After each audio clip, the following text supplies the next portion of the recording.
आकाशवाणी पुणे. प्रशांत जाधव प्रादेशिक बातम्या देत आहे. ठळक बातम्या.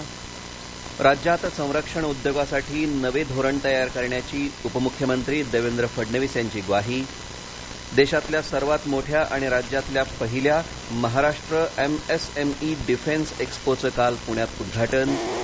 देशभरात आरोग्य क्षेत्रातल्या विविध पायाभूत सुविधा प्रकल्पांचं आज पंतप्रधानांच्या हस्ते भूमिपूजन आणि लोकार्पण. राज्यातल्या अनेक प्रकल्पांचाही यात समावेश. 100व्या विभागीय नाट्य संमेलनाला महाबळेश्वर इथं प्रारंभ. रांची इथं 4थ्या क्रिकेट कसोटीचं सुकाणू इंग्लंडच्या हाती. आणि विदर्भात उद्यापासून 2 दिवस विजांसोबत वादळी वारे आणि गारपिटीचा इशारा. आता सविस्तर बातम्या. राज्यात संरक्षण उद्योगाला चालना देण्यासाठी नवे धोरण तयार करण्यात येईल आणि या क्षेत्रातल्या सूक्ष्म, लघु आणि मध्यम उद्योगांच्या विकासासाठी प्रयत्न करण्यात येतील असं उपमुख्यमंत्री देवेंद्र फडणवीस यांनी काल सांगितलं. देशातल्या सर्वात मोठ्या आणि राज्यातल्या पहिल्या महाराष्ट्र MSME डिफेन्स एक्स्पोचं उद्घाटन मोशी इथं करताना फडणवीस बोलत होते. मोशी इथल्या आंतरराष्ट्रीय प्रदर्शन आणि संमेलन केंद्रात आयोजित या कार्यक्रमाला उच्च आणि तंत्र शिक्षण मंत्री चंद्रकांत पाटील, उद्योगमंत्री उदय सामंत, लष्कराच्या दक्षिण कमांडचे प्रमुख lieutenant general Ajay Kumar Singh, air marshal Vibhas Pande, खासदार श्रीरंग बारणे यांसह मान्यवर उपस्थित होते. पुणे हे भारताच्या सामरिक शक्तीच्या दृष्टीनं महत्त्वाचं केंद्र असून गेल्या अनेक वर्षात संरक्षण उत्पादनाची चांगली व्यवस्था पुण्यात निर्माण झाली आहे. तसंच पुणे तंत्रज्ञानाची राजधानी असल्याचं फडणवीस म्हणाले. भारतीय संरक्षण दलांसाठी उत्पादित केलेल्या शस्त्रास्त्रे, संरक्षण सामग्री यांची दालनं या प्रदर्शनात आहेत. तिन्ही सुरक्षा दलांचा यात महत्त्वाचा सहभाग आहे. 200हून अधिक सूक्ष्म, लघु आणि मध्यम उद्योग, स्टार्टअप आणि 20,000पेक्षा जास्त अधिक अभियांत्रिकी विद्यार्थी एकत्र येऊन यावेळी ज्ञानाची देवाणघेवाण करतील अशी अपेक्षा आहे. सर्वसामान्य नागरिकांना गुणवत्तापूर्ण आरोग्यसेवा पुरवण्यासाठी केंद्र आणि राज्य शासनातर्फे आरोग्य संस्थांचं बळकटीकरण करण्यात येत आहे. याचाच एक भाग म्हणून आरोग्य क्षेत्रातल्या विविध पायाभूत सुविधा प्रकल्पांचं भूमिपूजन आणि लोकार्पण आज पंतप्रधान नरेंद्र मोदी यांच्या हस्ते दूरस्थ पद्धतीनं होणार आहे.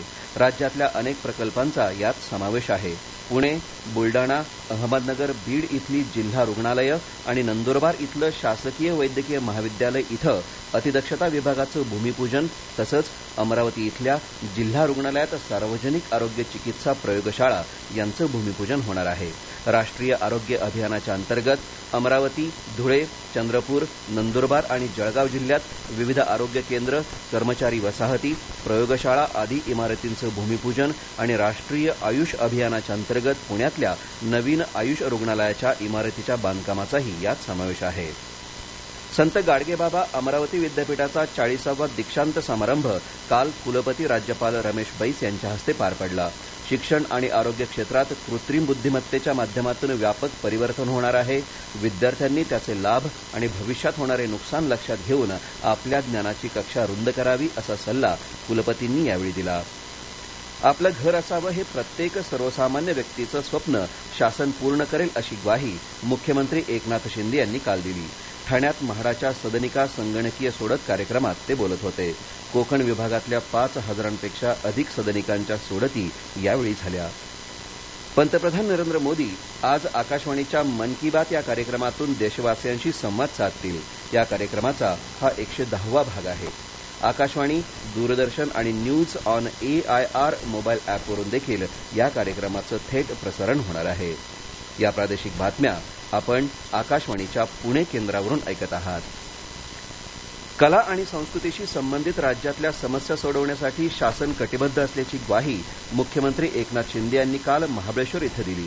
अखिल भारतीय मराठी नाट्य परिषदेच्या 100व्या विभागीय नाट्य संमेलनाच्या उद्घाटन प्रसंगी ते बोलत होते. नाट्य संस्कृतीला अधिक बळकट करण्यासाठी राज्यात 75 नाट्यगृह अद्ययावत करण्यात येणार आहेत. ती सर्व सुविधा संपन्न आणि परिपूर्ण असावीत यासाठी 11 तज्ज्ञांची समिती स्थापन करण्यात येणार आहे अशी माहिती शिंदे यांनी दिली. संमेलनाध्यक्ष जब्बार पटेल, संमेलनाचे माजी अध्यक्ष मोहन जोशी, नाट्य परिषदेचे अध्यक्ष प्रशांत दामले यांसह विविध मान्यवर यावेळी उपस्थित होते. सोलापूर जिल्ह्यातल्या बेलाटी इथं आदिवासी धनगर साहित्य संमेलनानिमित्त काल ग्रंथदिंडी काढण्यात आली. आदिवासी धनगर संस्कृती आणि परंपरांचं दर्शन या दिंडीच्या माध्यमातून घडलं. संमेलनाचा आज समारोप होत आहे. राज्य शासनाच्या कृषी विभागानं 2020 ते 2022 या 3 वर्षांसाठी जाहीर केलेल्या विविध कृषी पुरस्कारांमध्ये रत्नागिरी जिल्ह्यातल्या 6 शेतकऱ्यांचा समावेश आहे. दापोली तालुक्यातल्या कुडावळे गावचे विनायक महाजन यांना वसंतराव नाईक शेतीमित्र पुरस्कार, तर कुंभवे गावचे अनिल शिगवण यांना युवा शेतकरी पुरस्कार जाहीर झाला आहे. रत्नागिरी तालुक्यातल्या चिंचखरीमधले हेमंत फाटक आणि चिपळूण तालुक्यातल्या निरभाळ गावचे संतोष वाघे यांना वसंतराव नाईक शेतीनिष्ठ शेतकरी पुरस्कार, लांजा तालुक्यातले मिथिलेश देसाई यांना युवा शेतकरी पुरस्कार, तर डोरले गावचे अजय तेंडुलकर यांना उद्यान पंडित पुरस्कार जाहीर झाला आहे. कुडावळे गावचे विनायक महाजन यांनी आपले प्रयोग आपल्यापुरते मर्यादित न ठेवता ते अन्य शेतकऱ्यांपर्यंत पोहोचवून त्यांनाही त्यासाठी उद्युक्त करण्याचं कार्य केलं आहे. त्यांच्या या कार्याचा गौरव वसंतराव नाईक शेतीमित्र पुरस्कारामुळे झाला आहे. महाजन यांनी आकाशवाणीकडे आपल्या भावना व्यक्त केल्या. शेतकऱ्यांच्यात काम करत असताना शेतकरी मान्यता माझ्या कामाला मिळालीच होती, शासन मान्यताही मिळाली, त्याच्यामुळे फार बरं वाटतंय. या सगळ्याच्या पाठीमागे मूळ हेतू गाव समृद्ध करणं, तो स्वयंपूर्ण करणं अशी संकल्पना घेऊन हे सगळं माझं काम चालू आहे.